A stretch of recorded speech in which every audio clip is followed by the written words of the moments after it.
Welcome back to the series Hypercar Updates, where we talk about the news, rumors, and just general topics from Hypercar and GTP. This is episode 6, and I'll be going over all the details from the month of July in 2023. On this episode of Hypercar Updates, I will talk about the potential possibility of Alpine to IMSA, Lamborghini's revealed LMDh for 2024, and the unfortunate possibility of Glickenhaus leaving the WEC. And besides those topics, much more will be discussed. So without further delay, let's get into this. The long-awaited Lamborghini LMDh has finally been revealed. Lamborghini's Hypercar and GTP contender will make its debut in 2024. This prototype marks Lamborghini's debut in IMSA's GTP class and their debut in the WEC Hypercar class. In 2024, Lamborghini will join alongside the other manufacturers that are currently racing in 2023 and the others that are joining in 2024, such as Alpine, BMW, and Isotta Fraschini. Lamborghini have chosen Ligier to be the chassis supplier for the SC63, and this car will have a 3.8-liter twin-turbo V8 engine. Lamborghini will race this car in the Michelin endurance rounds of IMSA, but will not race at the famous Rolex 24. However, in the WEC, Lamborghini are expected to race at the 24 Hours of Le Mans. I would like to switch gears to Porsche customer cars, and I will get to Proton's Hypercar in just a moment. But I now want to talk about JDC Miller's Porsche. JDC Miller Motorsports was the first team to unveil a customer Porsche entry in the GTP class. The Minnesota squad made their GTP debut at the Motocourse de Monterey at Laguna Seca, and since then they've been very strong. So far, the bright yellow Porsche has competed at 3 tracks on the IMSA calendar: Laguna Seca, Watkins Glen, and Canadian Tire Motorsport Park. On their debut at Laguna Seca, they were not as quick as the rest of the GTP field, but that's understandable, considering that this was their debut in IMSA's flagship category, GTP. Regardless of this, they did finish ahead of the number 25 BMW, and were only 7/10 behind the number 60 MSR Acura. JDC Miller followed that performance by grabbing 4th position at Watkins Glen and a second 4th position at CTMP. Out of these 3 finishes, the result that surprised me the most was this team's performance at CTMP. JDC Miller Motorsports not only finished in 4th position, but finished ahead of both of the factory Porsche Penske's. And even though this is not a factory-backed Porsche, this CTMP defense against the other cars from Thymen van der Helm and the performance this team has shown across the season so far proves to me that this car is not slower than the factory Porsche Penske cars, but actually has a similar pace. And if they play their cards right, they have potential to finish on the podium. Now, JDC Miller was not the only customer Porsche making headlines. Proton Competition finally made their Hypercar debut at the 6 Hours of Monza, the WEC's most recent event in 2023. From the get-go, Proton Competition's Porsche 963 was competitive, even leading a lap of the 6 Hours of Monza. It was also the first time we saw 2 customer entries on the same track at the same time, Jota's Porsche being the second car. Unfortunately, Proton's Hypercar would retire with about 1 hour remaining from the race due to an electrical issue. Even though the car retired from the race, the team learned a lot and the car was quite competitive, especially in the hands of Proton's 3 fast drivers: Neil Yanni, Jean-Mario Bruni, and Harry Tincknell. The chassis that raced at the 6 Hours of Monza will actually head over to IMSA to race at Road America and for the rest of the season in the GTP class. A new 963 chassis will be brought over to the WEC for the 6 Hours of Fuji, which is the next event. Moving on to some updates on Isotta Fraschini's Hypercar. The boutique Italian manufacturer actually made an appearance at the 6 Hours of Monza. The Tipo 6 LMHC was on track along with another variant of the Isotta Fraschini Hypercar. And even though Isotta Fraschini wasn't participating in the WEC event, it was still great to see them at Monza. And that car is coming along nicely. Isotta Fraschini returned to the track for testing at the Vallelunga circuit after the Monza WEC event. Some question marks still remain on when Isotta Fraschini will debut in the World Endurance Championship. The season finale at Bahrain could be this team's debut, but the car still needs to go through the homologation process to be able to participate. This Italian manufacturer could also debut at the first round of the 2024 season in Qatar. Either way, Isotta Fraschini is still targeting a full season in the 2024 World Endurance Championship. Let's hope that this happens and the Italian manufacturer will be on the Hypercar grid. Very soon, we could see the French automaker Alpine join the IMSA GTP class. There is actually potential for a 6th different kind of LMDh prototype to join GTP in the near future. Alpine will race in 2024 in the World Endurance Championship with the A424 Beta. But for IMSA, it's tricky to join, considering that the organization has strict rules on car production.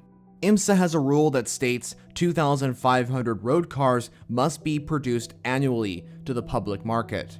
But what's interesting is that Alpine produced more than 3,500 road cars in 2022. And according to Sportscar 365, who spoke with the president of IMSA, John Doonan, he had this to say on the matter. The regulations are clear. They already make enough road car volume that they'd be eligible. From a marketing standpoint, that's their decision to make, but they would fit. Doonan continued with this. They've already stated publicly in the news, away from racing, that they have interest in establishing a US retail presence. If all those planets align, it would be amazing to have them join us. This article does continue, and it's a good read. I'll put a link in the description to it. But what Doonan's effectively saying is that Alpine are eligible to race in IMSA. So now it's really about if Alpine want to join IMSA alongside the WEC. There is an update on Alfa Romeo's potential plan to join the WEC with a hypercar, and so now I want to discuss said plans. One of the biggest talking points in the news of Hypercar and GTP is who will be the next manufacturer to enter an entry. Well, Alfa Romeo were looking to be one of those manufacturers in question. But at least for now, Alfa Romeo have delayed their decision to join with a potential WEC program. Alfa Romeo have been considering whether they want to continue in Formula 1 even though their partnership with Sauber is ending at the end of 2023, or venture into the World Endurance Championship and return to the 24 Hours of Le Mans with a factory effort for the first time since the 1970s. Daily Sports Car spoke with Alfa Romeo boss Gianfilippo Imparato on the subject itself. He had this to say on postponing the decision. What I can assure you is that we are not leaving motorsport. In my mind, it's going to be F1 or the WEC next. We are still considering both options. We shall enter a competition if we believe we can win, so we are going to take our time and do things right. If Alfa Romeo do indeed stick with Formula 1, they will likely partner with American Formula 1 team Haas in 2024. But even if that happens, there is still a possibility that Alfa Romeo joins the hypercar class and makes a return to the 24 Hours of Le Mans. Meanwhile, IMSA did a 2-day test at the Indianapolis Motor Speedway, located in the state of Indiana.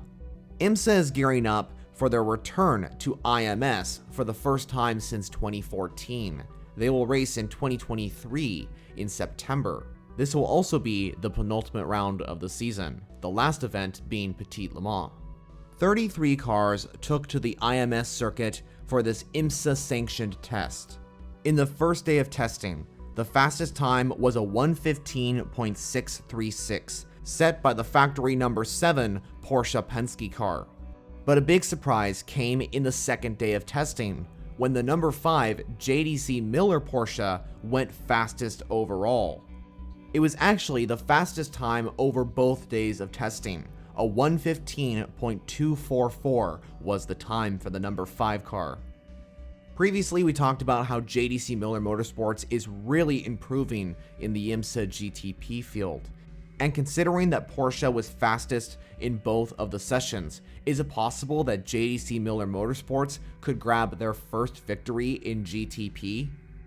Okay, switching gears from IMSA to the WEC, and there are a lot of question marks over the future of Scuderia Cameron Glickenhaus.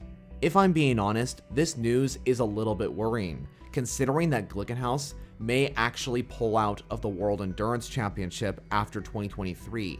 Now, of course, as a fan of the hypercar class and Glickenhaus as well, this would be hugely devastating if they pulled out. But here's the question I'm sure you're asking: what is actually being said? This has to do with financial backing, as Glickenhaus announced that they would not go over to Japan for the 6 Hours of Fuji, which takes place in September. They haven't ruled out the possibility that they would head to Bahrain for the season finale, but that's looking doubtful as well. Glickenhaus's owner, Jim Glickenhaus, spoke to motorsport.com about this whole situation. I've said that unless we find serious sponsorship that would allow us to continue this year in a good way and then go on into next year, then it makes no sense for us to continue. But if we don't get something in place for then, I'd say it's very unlikely that we get something for next year, though it's not over till it's over. Glickenhaus has been running in the WEC since 2021 with the SCG 007, and this year they have picked up a 6th and 7th position at the 24 Hours of Le Mans, and they were pretty competitive at the 6 Hours of Monza as well. I guess we'll see what happens, but I just want to say there is so much more to discuss on this matter, and I will be making a full video on this potential possibility of Glickenhaus leaving the WEC. So all I can say is definitely look out for that video. It should be coming out in mid-August. We have more news on Alpine. One of their Formula 1 drivers, Pierre Gasly, has expressed interest in joining the 24 Hours of Le Mans and driving for Alpine in 2024. Gasly, who's a Formula 1 Grand Prix winner, has serious pace. He joined the Alpine Formula 1 team at the beginning of 2023, driving alongside Esteban Ocon. Now, of course, Gasly cannot race a full season of the WEC, since he's locked in contract with Alpine for the Formula 1 season in 2024. But now that the calendars do not collide, Gasly has an opportunity to race at the classic French event. Now, don't get me wrong, Formula 1 is one of the most challenging motorsports to compete in across the entire world, but the 24 Hours of Le Mans is a very different event to a Formula 1 event. Formula 1 races are around 2 to 3 hours long, where Le Mans is a 24-hour event that has no breaks. Le Mans, and endurance racing in general, has multiple different classes, which means interchanging positions constantly. So if a racer is driving in a hypercar, for example, they not only need to battle with the hypercar field, but also maneuver around the slower prototypes and GT cars. But in Formula 1, that type of racing just doesn't exist. So even though there is a massive difference between Formula 1 and Le Mans, I would love to see Pierre Gasly in a hypercar. I think he's a very skilled driver, he's one of my favorites in Formula 1, and I think he could really elevate the Alpine team to get a good result at Le Mans. Continuing the subject of hypercar drivers, and Robin Freins has now been confirmed as one of the factory BMW drivers for their WEC hypercar operations. BMW is gearing up for their return to the WEC for the first time since 2019 and their debut in the hypercar class, with Belgian squad Team WRT running the factory BMW M Hybrid V8s. WRT recently took to the Aragon circuit to complete some testing with the M Hybrid V8, and WRT is expected to run 2 cars in 2024 full-time. WRT and BMW have publicly stated that they are not in a hurry to finalize their hypercar driver lineup, but we are slowly starting to see who their drivers will be. One of those drivers who's now been confirmed is Formula E Grand Prix winner Robin Frijns. Just like Gasly, who we talked about on the previous topic of this episode, Frijns is a very skilled driver.